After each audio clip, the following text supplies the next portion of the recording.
Buenas noches. Yo soy el doctor Federico Murias, asistente de Clínica Quirúrgica 1, Hospital Pasteur. Vamos a presentar entonces el tema esterificación axilar en el cáncer de mama. Para ir entrando en el tema, entonces, doy unos datos de lo que es la epidemiología de esta enfermedad. Resaltamos que es el cáncer más frecuentemente diagnosticado a nivel mundial, que actualmente es la primera causa de muerte por cáncer en las mujeres. Los datos norteamericanos, de la Asociación Americana del Cáncer, en el año 2016, del año pasado, informa que hubo aproximadamente 250.000 nuevos casos de cáncer de mama en Estados Unidos el año pasado, y que por dicha enfermedad fallecieron alrededor de 41.000 pacientes. Bien, si tomamos los datos de lo que es la Sociedad Europea de Oncología, ya para el año 2012 hablaba de una incidencia anual ajustada por edad para 40 países europeos de 94 nuevos cánceres por cada 100.000 habitantes por año y una mortalidad del torno de 23 por cada 100.000 habitantes. Esto lo que nota es que estamos ante un problema de salud pública. Con respecto a lo que es el cáncer de mama en el Uruguay, entrando a los datos nacionales que por suerte tenemos, ¿cuál es la incidencia del cáncer de mama en nuestro país en mujeres? Bueno, estamos lamentablemente mal en lo que es incidencia. Como vemos, estamos al tope de la incidencia junto con lo que es en Norteamérica, los países de Europa Occidental y de Oceanía, con alrededor de 70 nuevos casos por cada 100.000 habitantes por año. Lo que es lo referente a la mortalidad por cáncer de mama en las mujeres, en el Uruguay también estamos altos, tenemos aproximadamente un porcentaje del 18% de mortalidad, lo que nos sitúa al tope de la mortalidad por cáncer de mama. Bien, estos son datos de la Comisión Honoraria de Lucha contra el Cáncer de nuestro país, del periodo 2009 al 2013, los principales sitios de neoplasias ordenados por incidencia. Vemos como en la mama tiene incidencias de 72, como decíamos, nuevos casos por cada 100.000 habitantes y una mortalidad de más o menos aproximadamente un 21. Esto en este gráfico que evalúa la incidencia, la tendencia de la incidencia del cáncer de mama del 2002 al 2014 en mujeres en nuestro país, vemos como la incidencia se ha mantenido más o menos estable. Y en este otro gráfico vemos como la mortalidad desde el año 90 al año 2015 en nuestro país en mujeres ha venido manteniendo un paulatino descenso de la misma. Bien, con respecto entonces al 2009-2013, en números brutos, la incidencia en mujeres, casos en este periodo, 9.211 casos, un promedio anual de 1.842 casos de cáncer de mama en nuestro país y una mortalidad promedio de una tasa de mortalidad de 20,47%. Bien, con respecto a cuáles son los factores pronósticos de esta enfermedad, clásicamente los factores pronósticos del cáncer de mama se van a dividir en los factores que son dependientes del tumor o de la neoplasia y los factores dependientes del paciente, ya sea la edad y la raza. Vamos a brevemente describir algunas características de los mismos para después adentrarnos en lo que es el estudio de la axila. Bien, con respecto al tamaño tumoral, es uno de los factores pronósticos más importantes. Es reconocido que a cuanto mayor tamaño tumoral, peor es el pronóstico de la enfermedad. En esta gráfica lo que valoramos es lo que es el porcentaje de supervivencia. Y como vemos, cuanto mayor el tamaño es del tumor, menor supervivencia tiene la enfermedad. Con respecto al grado histológico, brevemente, el esquema modificado de Scar-Bloom-Richardson es el que se utiliza para tipificar el grado histológico de esta enfermedad. Hay 3 grados, el grado 1, grado 2 y grado 3. El grado 3 siendo el de peor pronóstico. Se evalúan con respecto a lo que es la formación de túbulos, el pleomorfismo nuclear y el citoplasmático y el índice mitótico. Con respecto a la invasión vascular y linfática, no es uno de los factores pronósticos de mayor jerarquía en esta enfermedad y si bien está presente, la presencia de lo mismo no nos implica adoptar una conducta terapéutica como puede ser la presencia de algún otro factor pronóstico, como por ejemplo el compromiso axilar. Con respecto al tipo histológico, sabemos que el tipo histológico más frecuente es el ductal infiltrante de tipo NOS, siguiendo la frecuencia del lobulillar infiltrante. Con respecto a la edad, Es bien sabido que las mujeres jóvenes, sobre todo las mujeres menores de 35 años, son las que tienen peor pronóstico de esta enfermedad. ¿Por qué? Porque estas mujeres son las que tienen los tumores más agresivos, tanto desde el punto de vista del T como desde el punto de vista del N y de los factores que estamos valorando en este gráfico. Y con respecto a la raza, en Estados Unidos está bien estudiado. El ser de raza negra es un factor de riesgo para esta enfermedad. Se sabe que las mujeres afrodescendientes en Estados Unidos que tienen cáncer de mama tienen peor pronóstico porque tienen tumores más agresivos, con un alto grado de diferenciación, con negatividad de receptores hormonales, con índices de proliferación elevados y con positividad del ER2.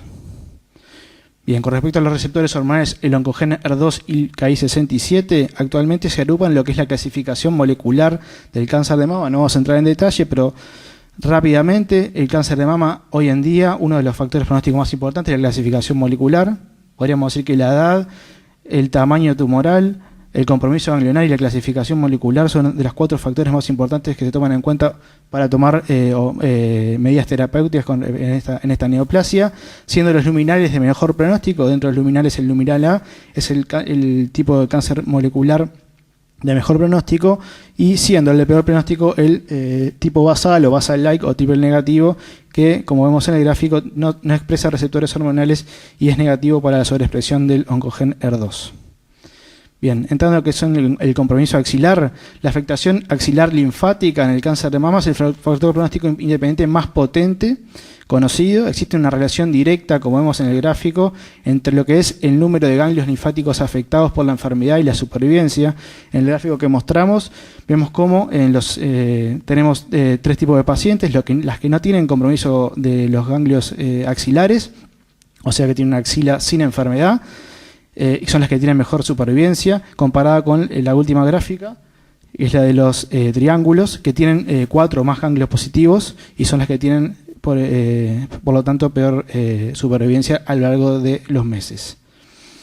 Bien, hoy en día lo que es la estadificación axilar, entrando en el tema, se basa en 3 pilares: la clínica, la imagenología y por último la cirugía, y hablando de la cirugía, sobre todo la biopsia de ganglio centinela. La clínica, sabemos que actualmente, si bien es lo primero que nosotros evaluamos cuando tomamos contacto con el paciente, tiene un alto porcentaje de falsos positivos y de falsos negativos, que en la literatura más o menos se habla de un 30%. Nos queda entonces hoy, en el año 2017, a la ecografía axilar, apoyada o no, según hay sospecha de compromiso ganglionar metastásico de la axila, de lo que es la punción con aspiración con aguja fina para estudio citológico, o la biopsia con aguja gruesa para estudio histológico de las adenopatías, y eso sería como estadificación axilar preoperatoria, y llegando a la cirugía, la biopsia de ganglios centinelas y por último la linfadenectomía axilar. Bien, estando entonces en lo que es la ecografía axilar para la estadificación axilar de la mama, este es un trabajo de este año de la revista Argentina de Mastología de este año 2017, es un estudio retrospectivo que abarca 113 pacientes, y son pacientes que tienen una axila clínicamente negativa a las que se le realizó ecografía axilar y que fueron operadas en ese centro de la axila. La idea del trabajo es correlacionar lo que es la ecografía axilar con el resultado anatomopatológico y así poder valorar lo que es la sensibilidad, la especificidad, el valor predictivo positivo y el valor predictivo negativo de la ecografía axilar para la estadificación de la axila en el cáncer de mama. Que se tomó en cuenta para ver o para sospechar cuando un ganglio es ecográficamente sospechoso de tener o ser sitio de metástasis. Bueno, es conocida la clasificación de Betti, que habla de las características morfológicas de la cortical del ganglio como predictor de metástasis en el cáncer de mama.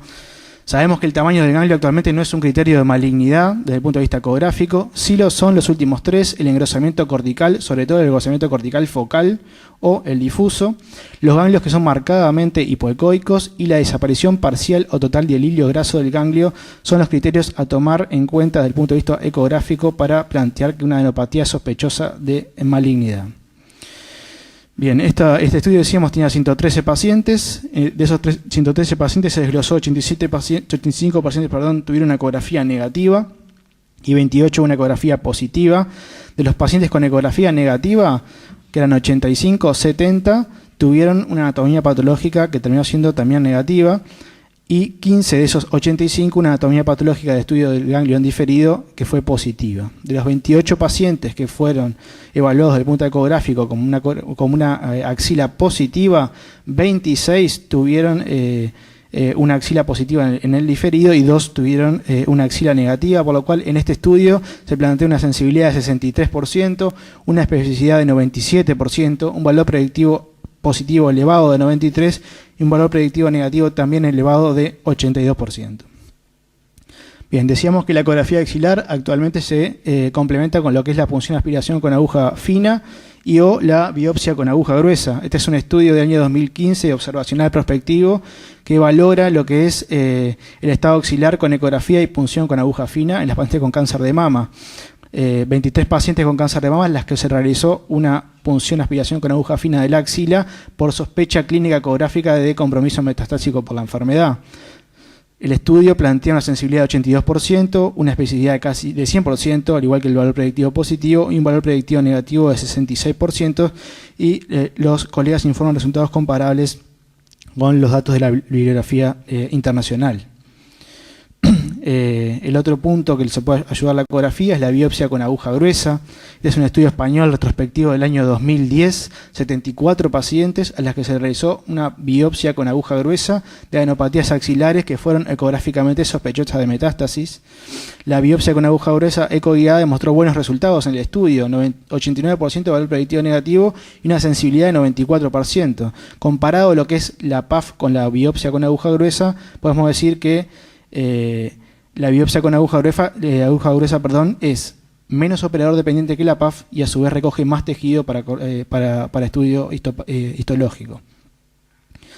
Por lo tanto, entonces podemos decir que la ecografía axilar es fundamental actualmente para la estadificación preoperatoria del cáncer de mama, de la axila, que permite la realización de punciones percutáneas, ya sean citológicas, aspiración con aguja fina o histológicas con biopsia con aguja gruesa, y por lo tanto nos permite definir la realización de lo que es la biopsia del ganglio centinela, la linfanectomía axilar o el planteo de que la paciente vaya a una neoadjuvancia con quimioterapia. Bien, entonces estamos ante una paciente que con cáncer de mama que se evaluó clínicamente y ecográficamente, una ecografía axilar con Doppler, con o sin punción con aguja fina o biopsia con aguja gruesa, según el caso. Y bueno, los escenarios en este momento son que esta paciente sea negativa para el estudio o positiva. Si es negativa, entonces le vamos a hacer una biopsia del ganglio centinela. Y si es positiva, esta paciente tendría indicación de una linfadenectomía axilar. Bien, entrando en lo que es la biopsia del ganglio centinela, que actualmente es la vedet o el estándar de la estadificación de la axila en el cáncer de mama, vamos a hablar de los puntos que mostramos en la diapositiva. ¿Qué es el ganglio centinela? ¿Cuál es la indicación? ¿Cómo se realiza la técnica? ¿Cuáles son los resultados posibles que me puede informar el patólogo en la cirugía de lo que es el estudio del ganglio centinela? ¿Y qué conducta tengo que seguir frente a lo que me informa el patólogo en la cirugía? Y por último vamos a nombrar dos situaciones particulares, que es ganglio centinela y carcinoma ductal in situ, y ganglio centinela y neoadjuvancia, o mejor dicho, lo que sería una terapia sistémica primaria, como se nombra hoy día, ya que en verdad sería mejor aclarar que neoadjuvancia, ya que actualmente existen tratamientos preoperatorios, no solo con quimioterapia, sino con hormonoterapia y con terapia biológica dirigida. Bien, con respecto a lo que es el ganglio centinela, lo definió Morton con el primer ganglio que recibe el drenaje linfático, en este caso de la mama. Se ha convertido en el patrón oro para la estadificación de la axila del cáncer de mama. Sabemos que disminuye la morbilidad de la linfadenectomía axilar y sabemos, esto es muy importante, que esto no depende exclusivamente del cirujano. La técnica de la biopsia del ganglio centinela debe seguir un protocolo que debe estar definido y que en ese protocolo tiene que estar la medicina nuclear, la cirugía y la anatomía patológica estrictamente coordinados para que el estudio salga bien y los resultados sean buenos para las pacientes. Con respecto a la indicación, hay múltiples guías a nivel mundial, europeas, americanas, que hablan de lo que es la indicación del ganglio centinela. Nos pareció acorde estas indicaciones y contraindicaciones. Actualmente la biopsia del ganglio centinela se plantea para los carcinomas infiltrantes T1 a T3, siempre que la axila sea clínica, ecográfica y patológicamente negativa en caso de que se haya realizado una punción. Para el carcinoma intraductal con indicación de mastectomía total, o sea, pacientes que tienen un carcinoma intraductal extenso, que no son pasibles de una cirugía conservadora de la mama, y bueno, en el caso del carcinoma de mama del varón se siguen las mismas indicaciones que en la mujer. Con respecto a las contraindicaciones, la verificación preoperatoria de afectación ganglionar mediante pruebas de imagen y al menos citología de las adenopatías con diagnóstico compatible de metástasis haría contraindicado el estudio. El carcinoma inflamatorio no tiene indicación de IBC de ganglio centinela, y que la paciente haya recibido un boost de radioterapia axilar previo de una dosis de 50 Gray, o el carcinoma localmente avanzado con infiltración ganglionar en ausencia de un tratamiento sistémico primario. Bien, estas situaciones son particulares y las queríamos destacar como situaciones en las que no está contraindicado realizar un ganglio centinela, y son situaciones que se dan con relativa frecuencia. Por ejemplo, que la paciente tenga una cirugía previa mamaria con una biopsia excisional previa. En ese caso no tiene contraindicación para el estudio del ganglio centinela. Que la paciente tenga una cirugía plástica para aumento o reducción mamaria, tampoco la contraindica a realizarse el centinela. Los tumores multifocales y multicéntricos, la cirugía conservadora con biopsia de ganglio centinela previa por carcinoma, actualmente no está definida como una contraindicación absoluta para el estudio. Y las mujeres gestantes o las puérperas lactantes, previa retirada de la lactancia de 24 horas, son pasibles de realizarse el estudio de ganglio centinela. Con respecto a la técnica, sabemos que existen dos tipos de técnicas, las que utilizan colorantes y las que utilizan radiofármacos. En nuestro país generalmente se utilizan radiofármacos de tipo albúmina marcada con tecnesio 99. Es un tema de controversia. ¿Cuál es el sitio ideal, lo que es la inyección del radiocoloide? Se habla o se postula en la bibliografía inyecciones superficiales, cutáneo-areolares o incisiones más profundas, peri o intratumorales. Luego de la inyección del radiocoloide, lo que se hace es se realiza una linfogamografía para valorar la distribución del radiotrazador, y así se obtienen imágenes secuenciales y planares de la axila. Si es posible, se podría asociar SPECT-TC para mayor rendimiento de la técnica. Bien, ahora hay casos en que no podemos realizar un centinela o no se puede visualizar en la técnica de imagen. ¿Cuáles son? El fenómeno de shine through, que es los tumores de prolongación que se ubican en lo que es la prolongación axilar de la mama, que nos pueden hacer difícil o imposible la realización de un centinela. En caso de que tengamos una infiltración metastásica masiva ganglionar, el ganglio centinela puede no marcar, o en caso de que el ganglio centinela tenga una infiltración grasa evidente, o sea que sustituya el tejido ganglionar por grasa, por lo cual no haya el radiocoloide no se puede ubicar en dicho ganglio. Bien, con respecto al estudio de ganglio centinela intraoperatorio, bueno, se hace un estudio citológico y un estudio histológico. El estudio citológico, lo que se realiza es una bidisección del ganglio por su eje mayor. El patólogo va a hacer una impronta citológica de las superficies que corta. Es un estudio que tiene baja sensibilidad, que es muy operador dependiente, y que tenemos diferentes resultados desde el punto negativo, sospechoso, atípico o positivo. Con respecto al estudio histológico del ganglio centinela, ¿qué nos puede informar el patólogo en la cirugía? Bueno, que nuestro paciente tiene macrometástasis, definidas como aquellas que son mayores de 2 milímetros, que nuestra paciente tiene micrometástasis entre 0,2 y 2 milímetros, que tiene células tumorales aisladas menores de 0,2 milímetros, o bueno, que tenga una axila o un centinela negativo, sería la otra opción. Ahora, ¿qué hacer entonces frente a un centinela positivo? Macrometástasis, micrometástasis, células tumorales aisladas. Ya dijimos, actualmente lo aceptado a nivel mundial es que las macrometástasis tendrían indicación de linfadenectomía axilar, y que las micrometástasis y las células tumorales aisladas serían pasibles de no realizar una disección axilar, por lo tanto evitar un vaciamiento axilar ganglionar. Ahora bien, si bien decimos que las macrometástasis tenían indicación de linfadenectomía axilar, ya desde hace unos años el grupo de Giuliano, que es un referente de la mastología a nivel mundial, publicó un estudio, que fue un estudio que lo publicó en el año 2005, es un estudio de lo que es la Asociación Americana del Cáncer, el Z011 conocido, que involucró a casi 900 pacientes, que fueron repartidas casi en forma equitativa. 446 pacientes tuvieron en ganglio centinela positivo sin vaciamiento axilar posterior, y 445 pacientes tuvieron ganglio centinela positivo con vaciamiento axilar. Cabe destacar, eran pacientes que tenían tumores y que eran comparables, tumores chicos, T1, T2, N0, M0, que eran pasibles de cirugía conservadora y que se les realizó terapia adyuvante posterior y que tenían hasta 2 centinelas positivos para macrometástasis. ¿Qué reportó el estudio? Bueno, luego de un seguimiento de 6 años no hay diferencias o no encuentra diferencias significativas en lo que es el riesgo de recurrencia locorregional en caso de tener una axila positiva con 2 ganglios con macrometástasis en pacientes que cumplan estas características. Actualmente, en este año, en el 2017, se publicó lo que es el estudio de fase 3, o sea, un seguimiento del estudio previo que mencionábamos, y que habla de lo que es la sobrevida a 10 años de esas pacientes, y tampoco encuentra diferencias en la sobrevida global a 10 años en los 2 grupos de pacientes anteriormente mencionados. Bien, brevemente lo que es el estudio o la realización de ganglio centinela y carcinoma ductal in situ. Uno diría que carcinoma ductal in situ no es un carcinoma invasor, no tiene por qué dar una diseminación linfática, por lo cual hablar de ganglio centinela en algo que no es un cáncer invasor no tendría mucho sentido. El carcinoma ductal in situ se define como la presencia de células malignas que proliferan en la luz de los ductos sin invadir el estroma. Es una lesión precursora del cáncer invasor de la mama, como todos conocemos. En Estados Unidos actualmente representa el cáncer más frecuente, un 15-25% de todas las lesiones mamarias en las mujeres estadounidenses son carcinomas ductales in situ, por lo cual esto es un problema también de salud. La tasa de ganglios centinelas positivos para los ductales in situ es de 2 a 13%, por lo cual realizar ganglios centinela a todas las pacientes con carcinoma ductal in situ no tendría un riesgo-beneficio, un buen riesgo-beneficio.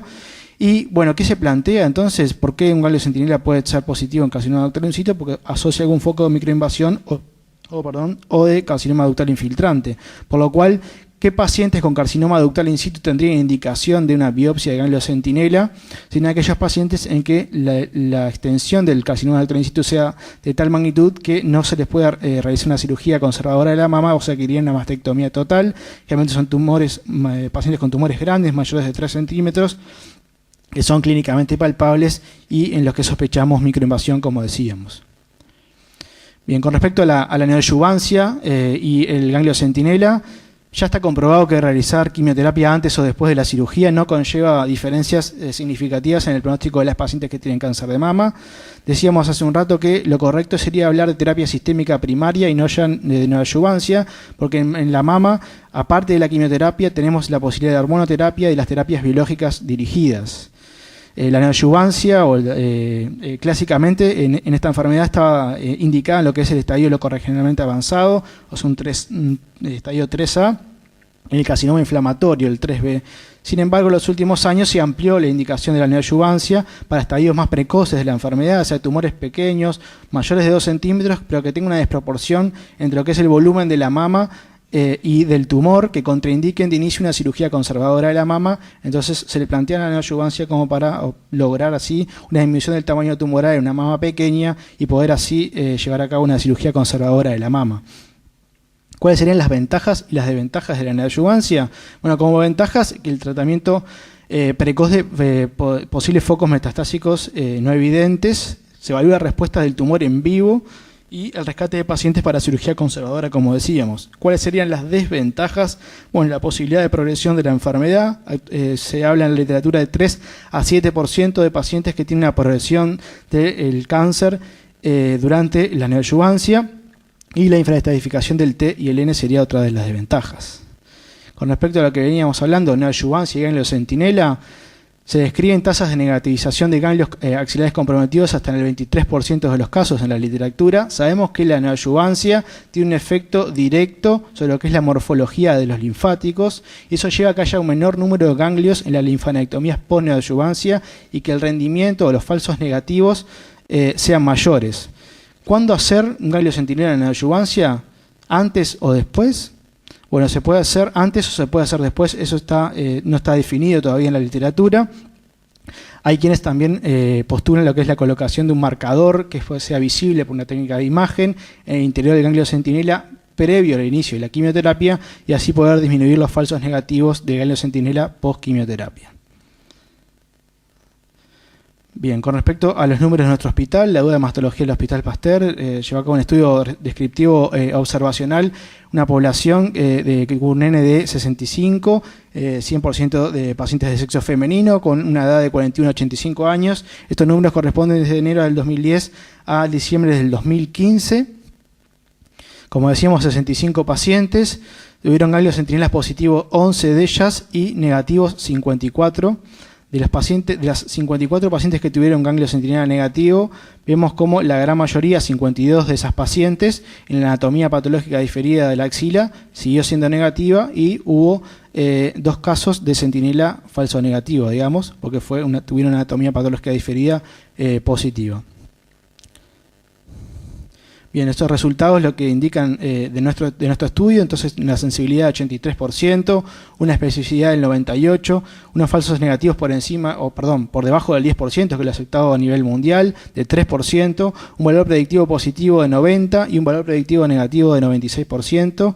Si los comparamos brevemente con casuísticas internacionales extranjeras, vemos que tenemos buenos resultados y que son comparables con la literatura internacional.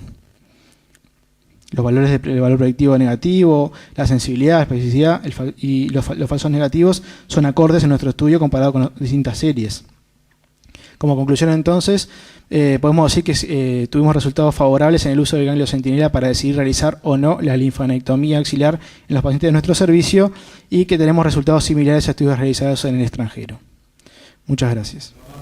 Creo que los cirujanos generales tenemos que estar habituados a eso. Creo que tenemos que estar muy encima de lo que es el trabajo en equipo en la cirugía del cáncer de mama o en el tratamiento del cáncer de mama, porque es uno de los lugares en los cuales podemos aprender más a trabajar en equipo. Y eso hay que estimularlo para las generaciones más jóvenes, la estimulación del trabajo en equipo, la estimulación del trabajo en equipo no quirúrgico, sino en equipo multidisciplinario, que no sea una sumatoria de ideas de una misma especialidad, sino que sea un intercambio de ideas y de cosas de tratamiento y de aspectos nuevos del encare de distintas patologías. Y la mama creo que es un lugar en el cual eso se favorece mucho, se estimula mucho, y nosotros tenemos que volver a recuperar o a tener la posibilidad de que los cirujanos jóvenes hagan mastología en el Uruguay. Y bueno, y nuevamente felicitaciones, porque yo no lo conocía el trabajo y está realmente muy bueno. Doctor Balboa.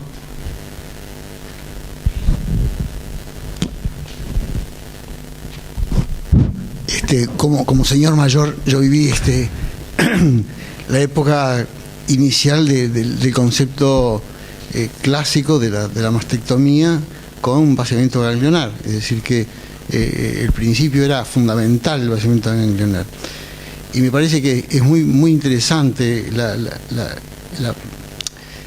hablar del trabajo de Giuliani Veronese, porque demuestra que en realidad está en duda la necesidad del vaciamiento axilar. Es decir, que de aquella teoría halsteriana de la resección del tumor R0 con vaciamiento axilar, yo viví hasta la época en la cual se proponía el vaciamiento mamario interno de los tumores de los cuadrantes internos.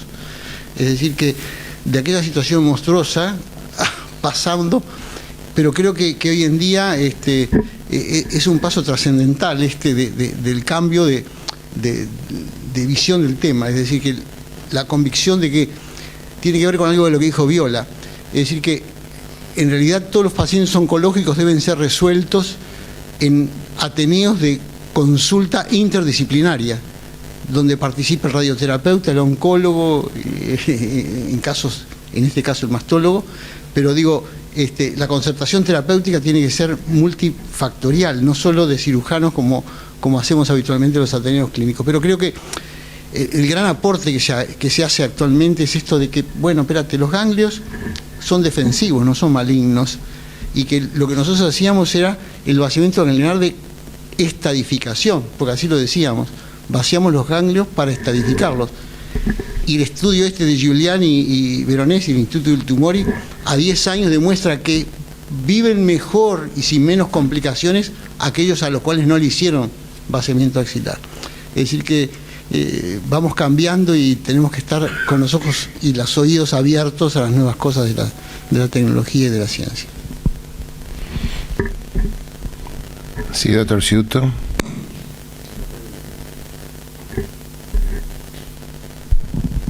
Buenas noches. Fede, felicitarte primero. Qué suerte que Marcelo lo dijo. Por suerte está Carlitos también, que es el director de la Escuela de Mastología. Creo que es un tema de preocupación de algunos cirujanos que intentamos desarrollar este tipo de desarrollo de la patología y del tratamiento. Esto no solo se ha perdido en la Facultad de Medicina, sino que quien piense que quizás lo estén desarrollando desde la facultad los ginecólogos también está en un error. O sea, hoy el direccionamiento de pacientes en salud pública hace que la enorme mayoría de los pacientes vaya al centro Pereira Rosell, en una unidad donde la asistencia es muy buena, pero no se hace docencia. O sea que los ginecólogos en formación tampoco están teniendo acceso al tratamiento y la formación de estos pacientes. Y si bien hay cierto flujo de pacientes con cáncer de mama hacia el Hospital Pasteur o a la unidad de mastología del Hospital Español, los números que vos presentás, Fede, más los números que sabemos que hay en el Hospital Español, son bajos para lo que deberíamos tener para el entrenamiento de los cirujanos jóvenes. Reitero que la Escuela de Mastología está intentando tender puentes para mejorar esta situación. En algunos hospitales los residentes de cirugía no tienen ningún acceso al manejo de esta patología, que es la que más mata mujeres en el Uruguay, y es preocupante, y hace años de esto, así que hay que buscarle la vuelta. De la presentación en CIFE estuvo muy buena. Es imposible resumir la estadificación axilar del cáncer de mama hoy. Quizás también está bueno que sepas, porque no tuviste la posibilidad de ponerlo en la presentación, o por lo menos yo no lo vi, que hay trabajos de autores nacionales publicados en la revista de Senología y Patología Mamaria que están dirigidos a evaluar esto, son de estadificación axilar, y hay dos trabajos, uno que ya ha publicado y uno que va a salir próximamente, que salieron en esa revista, en la revista argentina de mastología. Los resultados de la estadificación axilar que se hacen hoy acá en Uruguay, uno es de Sendima y el otro es de una población pública, porque el Hospital Español es una población pública, son muy similares a esos que vos presentaste. Hay una sensibilidad de la estadificación axilar con esa clasificación que vos mostraste, que es la de Bedi, donde se puncionan los ganglios con esos elementos de sospecha, que andan en un entorno de 60% de sensibilidad, pero lo interesante es que ambos estudios muestran un 100% de especificidad. O sea que siempre que se optó por esa metodología, siempre que se diagnosticó enfermedad por ecografía y punción, cuando la paciente se operó, había por lo menos un ganglio positivo. Y eso para nosotros está bien, y para Uruguay está bien, porque acá en Uruguay se sigue haciendo vaciamiento axilar cuando hay por lo menos una macrometástasis. En relación a la técnica de ganglio centinela, hay mucho para discutir. Quizás lo que tengamos que tener en cuenta es que nosotros lo que hacemos básicamente es, no tenemos un consenso nacional, por lo cual lo que hacemos básicamente es estadificar la mama. Sabemos que el enorme flujo de linfa va hacia la axila, lo que inyectan los médicos nucleares generalmente es subareolar, alrededor subdérmico, periareolar, por lo cual la enorme mayoría de las veces lo que hacemos es ir a buscar el drenaje de la mama a la axila. Hay pocos cirujanos que se meten y tienen una técnica quirúrgica invasiva cuando deriva mamaria interna, y de eso Carlitos les puede hablar porque creo que es de los pocos que lo hace. Si no, la mayoría de los cirujanos, cuando el centinela va a la mamaria interna, no nos metemos en eso. Y en relación a lo que vos dijiste del tamaño de las metástasis, hay algo que quizás para sumar y no para confundir tenemos que tener claro. Si son micrometástasis o células tumorales aisladas, no hay que hacer vaciamiento, y eso está comprobado desde hace mucho tiempo, porque la sobrevida es la misma. El trabajo que vos mostraste de Giuliano se empezó a enrolar pacientes en el 2005, mostró sus primeros resultados en 2011, y esa es la posterior actualización que vos mostraste, y es la última. Ese es el trabajo que mostró evidencia de que para macrometástasis quizás no haya que hacer un vaciamiento axilar. Eso es lo que proponen los autores. Y si bien es un trabajo que ha tenido esos resultados, ¿por qué no se ha implementado en la enorme mayoría de los países? ¿Por qué, si es lo que se recomiendan las guías, no se ha implementado? Porque la evidencia de ese trabajo es muy debatible. Es debatible el sesgo de los pacientes, que son de buen pronóstico. Es debatible el seguimiento del paciente, que se pronosticó para 10 años y se publicó a los 6. Es debatible la cantidad de pacientes que se perdieron en el seguimiento. Pero lo que está bueno de leer, y yo me sorprendió la primera vez que lo escuché, es al autor del propio trabajo decir que su radioterapeuta o el jefe de radioterapia no estaba de acuerdo con lo que él estaba planteando, con lo cual se salieron del protocolo de radioterapia. Un enorme porcentaje de esos pacientes que son cirugías conservadoras y que por lo tanto tienen que hacerse una radioterapia tangencial de los campos mamarios, no fue la radioterapia que se le implementó al paciente. Se le hizo una radioterapia de tangente alta. ¿Qué es una radioterapia de tangente alta? Es una radioterapia que abarca en la axila el N1 y el N2. Entonces, esas conclusiones de ese trabajo son válidas para pacientes que no se hicieron linfadenectomía, pero tienen su axila tratada mediante radioterapia, y después por eso salieron posteriores estudios que comparan radioterapia para axila positiva o linfadenectomía. Y quizás de lo mismo, pero son axilas tratadas. Y lo otro es este concepto nuevo que vos mencionaste. Si bien la indicación clásica de neoadyuvancia era para pacientes locorregionalmente avanzadas, hoy un tumor chico de 2 centímetros, si es un HER2 positivo, probablemente lo mejor sea empezar por una terapia primaria, por una neoadyuvancia, para después operar a la paciente. Ahora, si esa paciente, que le vamos a empezar una neoadyuvancia, tiene una axila positiva, ¿qué concepto nuevo es ir a reestadificar posteriormente con un centinela cuando es un concepto estadificador? Yo ya sé que es positiva por la ecografía. Sin embargo, tú bien dijiste que está postulado hacerle un centinela. Lo que estamos haciendo ahí es evaluar la respuesta sistémica que tuvo la enferma, que ya sabíamos que tenía una enfermedad. Y hay algunos protocolos que dicen que si ese centinela post-neoadyuvancia es negativo, no hay que hacer vaciamiento axilar. Negativo. También se salen de las conclusiones de Giuliano todo aquel paciente que tiene una neoadyuvancia y tiene un solo ganglio positivo. Hay muchísimo para discutir de esto, está buenísimo que lo hayas podido presentar. Y insisto en lo primero que dijo Marcelo, y espero que Carlitos ahora reafirme eso. A esto hay que buscarle la vuelta. Hay generaciones y generaciones de cirujanos jóvenes que salen sin un manejo para esta patología. Y hay muchos que se van al interior, después las pacientes vuelven acá. Y les reitero, no es que se estén formando los ginecólogos para hacer esto. La unidad de mastología del Pereira Rosell no son docentes. Operan un volumen considerable de pacientes, pero no hacen docencia. Muchas gracias. Doctor Arévalo.